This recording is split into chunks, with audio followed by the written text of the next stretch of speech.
What is up, guys? Pyro here, and today we're going to be talking about the Giant. Now, in my last video, I did mostly just the blueprint locations around the map, and today we're going to be going over the radios. Now, the fact that there's hidden radios all over the map really isn't a surprise. It's something we've seen in multiple maps before: Ascension, the original map, Darius, and so it really comes as no surprise that they're hiding some backstory within these radios. Now, the first radio is right to the right of spawn, and we're going to go ahead and take a listen. Whoever you are, wherever you are, I have one message that must be remembered at all costs. The child must be protected. So in reference to this child, he's obviously talking about Samantha. Now, why she must be protected, we don't really know. I mean, it's possible that it's just because it's his daughter and every parent wants to protect their kids, but I'm not really convinced that that's totally it, because he just seems a little more adamant to make sure she's protected, like she's some kind of key to research or the zombie apocalypse or something. Now, you can listen to this radio as soon as you spawn in. You don't really have to do anything specific for it. This next radio, however, you have to open up 2 doors to get to. It's in the room to the left of spawn. You can really go one of 2 ways, and it's another Maxis radio, so take a listen. She may have been returned to me, but I fear she is not as she was. In recent months, she has barely said a word. When she did, it was only to cry out for him, to call his name. What have I done? So this one is a little more confusing. We're not really sure what Maxis did. Maybe he involved his daughter somehow. But the biggest question is, who is he talking about? Who is she crying out to? Now, there are multiple possibilities. It could be Edward, although not really sure why that would happen. It's very possible that it could be Deimos. If you've played through the Nightmare campaign, after you beat the main campaign, it unlocks this Nightmare Zombies campaign where you basically work through the entire campaign again, but more of a zombies type setting. And it really gives you basically another backstory to how the zombies started. So it's not really known whether Maxis and Richtofen started it or Deimos and Dolos started it. It could be 2 completely different storylines. However, they did make a reference to the 115 element in the Nightmare storyline, so it's possible that they're going to be crossing those over. She could be talking about Deimos, who in the Nightmare storyline started the apocalypse and Dolos tried to stop him, or she could be talking about Edward. I'm not really sure. Those are really the only 2 options I have. If you guys have any suggestions, leave it in the comments below, because I have absolutely no idea outside of those 2 who it could be. Now, the third radio is right next to the teleporter from spawn. You just have to open up 1 more door past this radio, and it's right over here in the corner, right under the stairs. I thank you for your sacrifice, Edvard. Your courageous actions have opened new avenues of opportunity. It is my dearest hope that we may one day set things right and prevent these terrible events from ever unfolding. Now, we're not really sure why he's thanking Edward so much. Maybe it's just because of his time, and he's a great scientist, so dedicating time is a huge sacrifice. However, in this universe, Edward's already evil, so he wouldn't be saying these things to the evil Edward. It's my opinion, he's probably saying it to the Edward you're playing right at that moment. The third radio is right up the stairs from that. In these dark days, I find myself clinging to the belief that there may still be a way to set things right. Though my understanding of the ethereal realm remains limited, I am convinced that the manipulation of the energy fields within all matter is vital to uncovering the dimensional gateway itself. It is my sincerest hope that somewhere in the realm beyond, my beloved Samantha still lives. I can only pray that Edvard will have the courage to fulfill the vow he made all those years ago. Which we're assuming is probably to protect Samantha. The fourth radio is right through this doorway, right next to the teleporter. Look around you, Edvard. The giant sleeps.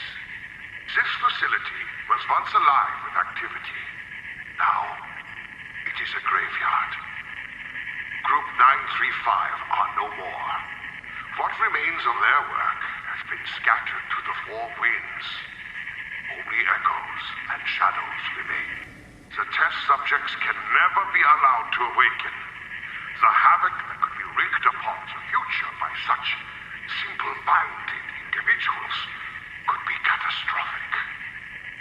Heed my warning. So at this point, we're kind of realizing that I don't think Maxis is actually talking to Richtofen in this universe. I believe he's talking to the Dempsey and Nikolai and Richtofen and Takeo that were teleported or whatever to this universe from Origins. How he knows about them, I have no idea. But just the things he's saying doesn't convince me that he's actually talking to the Richtofen from this universe, because he's very friendly and very, very open with this Richtofen. Going back to the vow, I think Richtofen may have made a vow to protect Samantha. We're not really sure. Chark will probably expand on this later, most likely through other radios. The fifth radio is right by this teleporter. Through this door, there's a room to the right that almost looks like it's on fire, and it's in the corner here. Remember what I told you, Edvard? The scars left by Samantha's past actions allow us to communicate across the rift. Follow my words. I will find you. When you release the beacon, I will secure your extraction and destroy the site. Remember, the burden is yours to carry, Edvard. The others must never know the truth. So here, Maxis says he's going to destroy the site, and he's talking to Richtofen saying he'll extract him first. The next radio is up here on the balcony. Though our matter transference tests at the new site have been largely unsuccessful, the teleporter's malfunction has nonetheless yielded some interesting data. The fact that the test subjects departed their original point of origin is undeniable. What is uncertain is what became of them. Richtofen is insistent in his belief that they have been transported not through space, but through time. In the absence of empirical evidence, I myself cannot entertain such madness. I fear, Richtofen, irrationality may soon prove a liability to our endeavors. Now here, obviously, Maxis doesn't know about all of the time travel and the traveling through space and everything that Richtofen had done in this universe after he teleported Maxis. The other radio is in here. Day 66. The children are gone, and the house feels empty. I miss their laughter, their games. The sirens have not sounded for several months.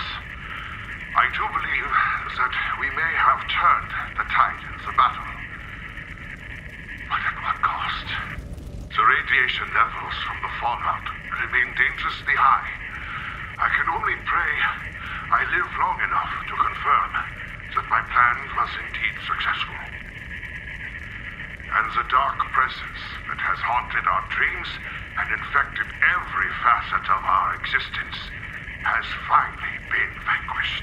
Again, he could be talking about Deimos, we don't really know. My bigger question is, he said the children, and they, referring to plural. He only has Samantha that we know of, so is there another child involved in this by any chance? We don't really know. This next one is one of the characters. Depending on which character you are, you'll get... Hey, other me. If you're hearing this, then it means that something's gone foobar. We're going to plan B. Stick to that crab bastard like glue. We need to find out what the hell he has been doing and what he's going to do. We may be able to get a fix on your location if you can trigger one of the paradox visualizations. Good luck. We're all counting on you. Oh, wait. Whatever you do, don't get too close to the radioactive beacon. It makes your hair fall out. Now, that beacon is the one that we light up through the flytrap Easter egg. Now, Dempsey is talking to the Dempsey from Origins that is now in this map. How did he know? How did all this even happen? We don't really know, but that's where you find Dempsey's radio log. This is where we find Nikolai's. It is not all bad news, Nikolai. We may have failed in our mission, but at least there is now one less Richtofen to deal with. If it is any consolation, tell him that the first one is the hardest. I should know. I've killed at least 3 Richtofens. There was the one in the fire, the one with the boat hook, and the one... What? No one told me. Sorry. Forget what I just said. Everything will be fine. So we can kind of tell that they're obviously the Origins crew is going around the different universes and killing Richtophens. We're not really sure why. Richtofen did say in the trailer to secure a better tomorrow, but here's Takio's. Takio, brave upholder of the dying samurai spirit. It feels almost as though I am speaking to my ancestors. Instead, I speak to a reflection of myself. The man in the mirror, in another place, another time. Our allies are filled with confidence and bravado. But I am troubled. My dreams are haunted by a man in shadow.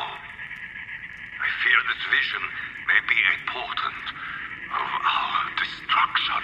Now here Takio again making references to some mysterious man, could be Deimos. My first thought was actually the Shadow Man. Maybe the Shadow Man has a little more to do with this than we thought. The Shadow Man's trapped within the summoning key, so it's possible that he could be talking about the Shadow Man, and the Shadow Man's reaching out to him in his dreams. But that sounds more like something Deimos would do. There are just so many questions. Who are the children Maxis are talking about? You know, is he talking to the Origins crew? Like, share, and subscribe.